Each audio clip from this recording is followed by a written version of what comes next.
तो संदीप घोष की मुश्किलें अब बढ़ती हुई नजर आ रही हैं। जिस तरीके से सीबीआई लगातार न सिर्फ उससे पूछताछ कर रही है, तो वहीं भ्रष्टाचार मामले पर भी उस पर लकेल यहां पर कसती हुई दिख रही है। वहीं बड़ा झटका सुप्रीम कोर्ट से भी संदीप घोष को लगा है, जहां पर संदीप घोष की याचिका को कोर्ट ने खारिज कर दिया है। दरअसल संदीप ने मामले में खुद को पक्षकार बनाने की मांग की थी। वहीं सुप्रीम कोर्ट ने कहा कि सीबीआई जांच के लिए पूरी तरह से स्वतंत्र है।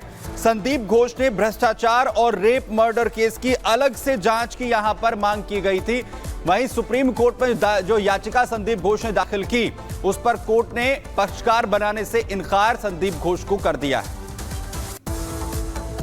तो आपको बता दें, कोलकाता केस को लेकर आरजीकर मेडिकल कॉलेज में चल रही धांधली की परतें भी खुल रही हैं। आरोप है कि अस्पताल और मेडिकल कॉलेज को मिलने वाले करोड़ों के फंड का तत्कालीन प्रिंसिपल संदीप घोष अपनी टीम के साथ बंधन बांट कर रहा था।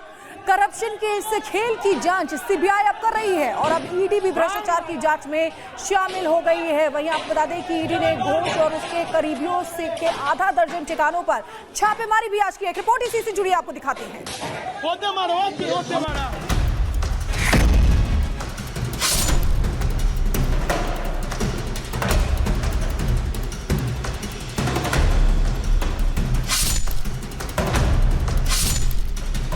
आरजीकर मेडिकल कॉलेज में करप्शन की जांच का दायरा धीरे धीरे तंग होता जा रहा है। भ्रष्टाचार को लेकर सीबीआई की जांच शुरू होने के बाद अब इस केस में ईडी की भी एंट्री हो गई है। ईडी ने करप्शन केस के मुख्य संदिग्ध और पूर्व प्रिंसिपल संदीप घोष के आर्थिक साम्राज्य पर शिकंजा कसना शुरू कर दिया। भ्रष्टाचार से मिले पैसे के लेन देन का पता लगाने के लिए ईडी ने संदीप घोष और उसके करीबियों के ठिकाने पर शुक्रवार की सुबह ही छापेमारी शुरू कर दी। मिली जानकारी के अनुसार कोलकाता में करीब आधा दर्जन ठिकानों पर ईडी ने छापेमारी की। संदीप घोष और उसके करीबियों के घरों और दफ्तरों पर तलाशी अभियान चलाया गया। ईडी ने आरजीकर अस्पताल में तथाकथित टेंडर घोटाले से संबंधित दस्तावेज खंगाले। आरोप है कि अस्पताल के लिए निकलने वाले तमाम टेंडर्स को चहेतों में बांटा गया। करोड़ों रुपए के इन टेंडर्स को देने के बदले जमकर पैसों का लेन देन किया गया। अब ईडी पैसों के इन्हीं कड़ियों को जोड़कर आरोपियों के खिलाफ सबूत जुटा रही है। कलकत्ता के आरजीकर मेडिकल अस्पताल में जूनियर डॉक्टर के साथ हुए रेप और उसके बाद उसकी हत्या के मामले में जहां एक तरफ सीबीआई जांच कर रही है, तो दूसरी तरफ ईडी की भी अब एंट्री हो चुकी है। आपको जानकारी दे दें कि मेडिकल कॉलेज के पूर्व प्रिंसिपल संदीप घोष के यहां ईडी के द्वारा छापेमारी की गई और उसके साथ 6 और अन्य लोगों के घर पे भी छापेमारी की गई। आपको जानकारी ये भी दे दें कि ईडी ने पीएमएलए केस के तहत ये पूरा मामला दर्ज किया है। सूत्रों के मुताबिक ईडी ने यह कार्रवाई संदीप घोष के कुछ करीबियों से पूछताछ के बाद की है। दावा किया जा रहा है कि संदीप घोष के करीबी अफसर अली नाम के एक शख्स से ही ईडी ने पूछताछ की थी। अफसर अली से पूछताछ के बाद जांच एजेंसी को कुछ क्लू भी मिले।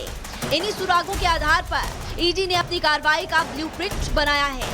ईडी के रडार पर संदीप घोष के बेहद करीबी माने जाने वाले कुछ राजदार भी हैं। ईडी ने कोलकाता शहर और उसके आसपास करीब आधा दर्जन ठिकानों पर छापे मारे हैं। ईडी ने सबसे पहले पूर्व प्रिंसिपल संदीप घोष के घर पर छापेमारी की। वहीं संदीप घोष के बेहद करीबी विप्लव सिंह के घर पर दफ्तर का रेड भी की गई। करप्शन केस में आरोपी विप्लव सिंह फिलहाल सीबीआई की गिरफ्त में है। घोष के दूसरे करीबी कौशिक कोले के ठिकाने पर ईडी ने दस्तक भी दी।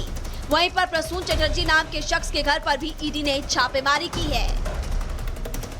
इस पूरे मामले में जहां एक तरफ 6 लोगों की गिरफ्तारी हो चुकी, तो दूसरी तरफ ये भी देखा जा रहा है कि जो अनियमितताएं कॉलेज से जुड़ी हुई निकल के सामने आ रही है, उसको लेकर के ईडी भी अब सक्रिय हो चुकी है। आपको ये भी जानकारी देने कि टेंडर को लेकर के भी लगातार ही घालमेल का आरोप पूर्व प्रिंसिपल पे लगते जा रहा है। उसी को लेकर के जहां ईडी के द्वारा सक्रिय होकर के इस पूरे मामले को लेकर के जाँच करते हुए दिख रही है। इन सभी लोगों का नाम कभी न कभी मेडिकल कॉलेज के भीतर हुए भ्रष्टाचार के मामलों से जुड़ा बताया जा रहा है। मामले पर नजर रखने वाले लोगों का कहना है कि संदीप घोष की इजाजत के बिना RG Kar medical college and hospital में पत्ता भी नहीं हिल सकता था। घोष ने अपने रसूख का इस्तेमाल कर अस्पताल में जमकर मनमानी भी की थी, जिसमें आर्थिक अपराध और भ्रष्टाचार के तमाम मामले शामिल हैं। करप्शन के इस खेल में घोष ने खुद और अपने करीबियों के माध्यम से जमकर पैसे बनाए थे। ईडी अब करप्शन के दम पर जमा किए गए पैसों की इमारत पर ध्वस्त करने की तैयारी कर रही है। Bureau report, Republic Bharat. तो घोष का जो करप्शन गैंग था, उस पर बड़ी कार्रवाई की गई है। आरजी के अस्पताल में घोटाले आर्थिक अनियमितता का आरोप लगा हुआ था और इस पर पूर्व प्रिंसिपल संदीप घोष पर मास्टरमाइंड होने का शक था। ये वजह की लंबी पूछताछ भ्रष्टाचार के आरोपों के बाद की गई। संदीप घोष पर गैंग बनाकर बकायदा घोटाले और मनमानी का आरोप था। उन्होंने मनमर्जी से खूब पैसे बनाए हैं, ये आरोप लगे थे। करप्शन की सीबीआई जांच के आधार पर ईडी की एंट्री इस पूरे मामले में हुई। करप्शन से संदीप घोष गैंग पर पैसे कमाने का आरोप है, बड़े स्तर पर उगाही करने का आरोप है। घोष और उसके गैंग के आर्थिक साम्राज्य की पूरी पड़ताल की जा रही है। करप्शन से मिली ब्लैक मनी के हिसाब किताब अब हो रहा है कि आखिर कितने पैसे बनाए गए, कहां से बनाए गए। काले पैसे से खड़ी की गई संपत्तियों की भी पहचान अब होगी। इसको लेकर भी कोशिशें तेज कर दी गई। तो हर लिहाज से ये कोशिश हो रही है कि आखिर कैसे भ्रष्टाचार इस पूरे अस्पताल के अंदर किया गया, उसको लेकर अब जानकारियां जुटाई जाए। वहीं आपको बताएं कि इस पूरे प्रकरण को लेकर जो पीड़िता ट्रेनी डॉक्टर थी जिसकी हत्या कर दी गई, उसके परिवार ने भी पुलिस पर आरोप लगाए कि पुलिस ने हीला हवाली की है, लापरवाही की है। इसको लेकर गंभीर आरोप उनकी तरफ से लगाए गए हैं।